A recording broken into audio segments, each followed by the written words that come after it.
नमस्कार दोस्तों, आज के वीडियो में हम आपको बताएंगे। कई बार ये सवाल मन में उठता है कि क्या गड़ा धन होता है, इसके बारे में कुछ सच्चाई है या प्रामाणिकता है। तो हम आपको ये बताने वाले हैं कि गड़ा हुआ धन की बात सत्य होती है। तो इसके लिए हम आपको कुछ उदाहरण देने वाले हैं, जैसे कि इस धरती पर पहले न जाने कितनी सभ्यता आई और चली गई। हम आज जिस गांव के अंदर रहते हैं वहाँ खेत और हर जगह पर घड़ों के टुकड़े मिलते हैं। कहा जाता है यहाँ कभी कुम्हार रहा करते थे। यह पुरानी बात है।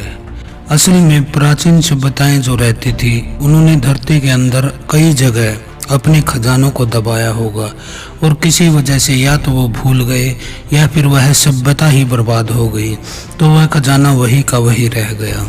अटलांटिक महासागर के बारे में कहा जाता है कि वह कई टन सोना है, लेकिन उसको निकालना हर किसी के बस की बात नहीं। आपको नहीं पता कि आज भी धरती के नीचे करोड़ों की दौलत दबी हुई है, लेकिन हर किसी को यह खजाना मिलता नहीं है। अक्सर कुछ लोग किस्मत वाले होते हैं जिनको काफ़ी आसानी से मिल जाता है, तो इसके बारे में आपको पता होना चाहिए।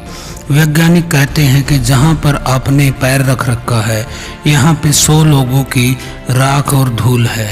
यानी कि यह धरती सृष्टि इतनी पुरानी है कि हर जगह पर 100 लोगों की मृत्यु हुई और उनकी लाश को जलाया गया है।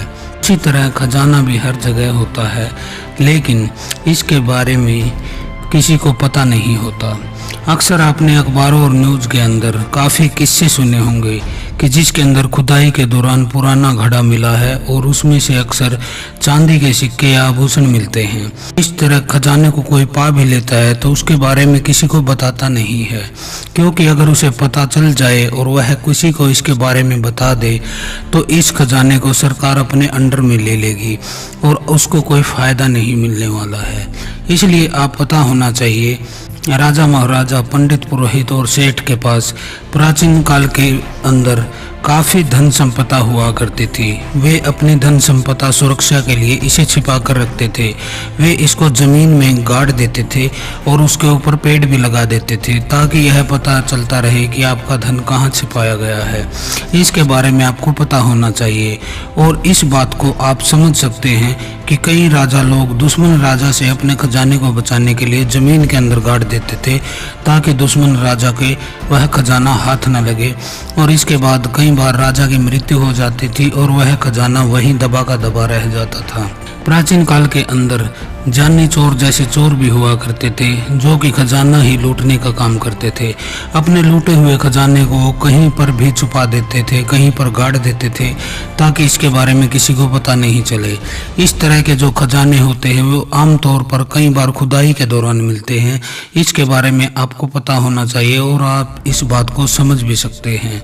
जब भारत के ऊपर विदेशी लोगों का आक्रमण बढ़ा तो उसके बाद देश के राजा अपने खजाने को यहाँ कहाँ जमीन में छुपा देते थे। विदेशी राजा भारत के अंदर आते और कमजोर राजाओं को टारगेट करके उनके यहाँ से खजाने और शस्त्र को लूट ले जाते थे। उसके बाद अंग्रेजों का समय आया तो नवाबों के पास काफ़ी धन हुआ करता था, खासकर सोना चांदी। तो अंग्रेजों के डर से वो सोने चांदी को घरों के अंदर तो रखते थे, लेकिन ज़मीन के अंदर उसे गाड़ देते थे उस खजाने के बारे में किसी को पता न चले। आप इस बात को समझ सकते हैं। बाद में इन खजानों को दबाने वालों की मौत हो जाया करती थी या फिर उन पर हमला करके उन्हें बंदी बना लिया जाता था, जिसके बाद ये खजाने यूं का यूं दबा पड़ा रह जाता था। दोस्तों, आपको बता दें, किस्मत से ही गड़ा धन मिलता है। बिना किस्मत के आपको गड़ा धन नहीं मिल सकता है। इसके बारे में आपको समझ लेना चाहिए। यदि आपकी किस्मत अच्छी है तो आपको गड़ा धन आसानी से मिल जाएगा, लेकिन यदि आपकी किस्मत ही खराब है तो फिर आप कितनी भी कोशिश कर लो आपको धन मिलने वाला नहीं है। इसके बारे में आपको पता होना चाहिए। कहा जाता है यदि आपकी किस्मत के अंदर गड़ा हुआ धन लिखा है तो वह अपने आप ही आपको मिल जाएगा, या फिर आप अपने आप वहां चले जाओगे जहां पर धन गड़ा है। यह बात आपको समझ लेनी चाहिए। तो आज के लिए इतना ही। हर हर महादेव, ओम काली।